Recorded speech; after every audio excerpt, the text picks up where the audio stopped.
Le dispositif Éco-Défi a été créé par la Chambre de métiers et de l'artisanat Pays de la Loire pour permettre aux entreprises artisanales de faire leur bilan environnemental. Donc on s'appuie sur un outil d'évaluation qui nous permet de passer en revue 7 thématiques: les déchets, les emballages, l'énergie, la partie transport, les consommations d'eau et le traitement de l'eau, les produits utilisés et la partie sociétale et durable de l'entreprise.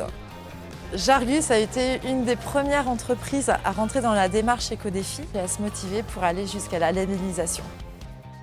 Jargus, c'est un concept de restauration rapide, éco-responsable et solidaire qui aborde toute une logique autour de l'économie circulaire via la réutilisation des contenants qui sont des bocaux en verre, des mason jars, fuselés et facilement transportables.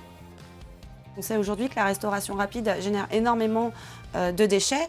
Aujourd'hui en France, c'est 160 000 tonnes d'emballages qui sont jetées et 86 000 tonnes de nourriture. Donc on aborde à la fois la réduction au niveau emballage et une lutte contre le gaspillage alimentaire. Tous les biodéchets, on les sépare en fait dans l'ensemble de notre tri de déchets.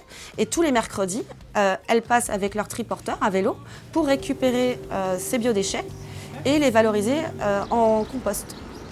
La Tricyclerie, c'est une association qui est née il y a un peu plus de 3 ans maintenant.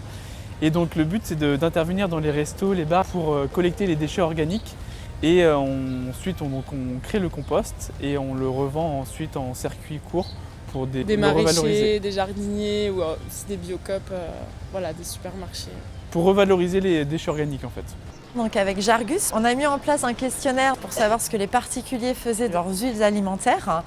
Et on s'est aperçu que généralement c'était mis dans l'évier, donc dans les égouts publics. Et je me suis dit, tiens, ça pourrait être bien, puisque moi aujourd'hui j'ai un contrat de revalorisation de mes huiles alimentaires usagées. Et je me suis dit que ça pourrait être intéressant d'aller chercher tous ces tout petits gisements, les collecter et nous-mêmes les revaloriser gratuitement en biocarburant, et de se dire qu'on pouvait aussi avoir un impact local de tous ces petits flux à ramification.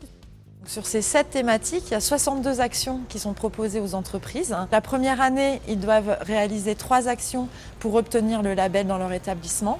Et ensuite, un nouveau défi par an pour maintenir le label en place dans l'entreprise et permettre ainsi une amélioration continue dans l'entreprise et les bonnes pratiques responsables de nos artisans. C'est une certification qui n'est pas acquise et remise toujours en cause tous les ans et qui nous impose toujours une dynamique pour aller encore plus loin en fait. Et c'est ça qui est intéressant.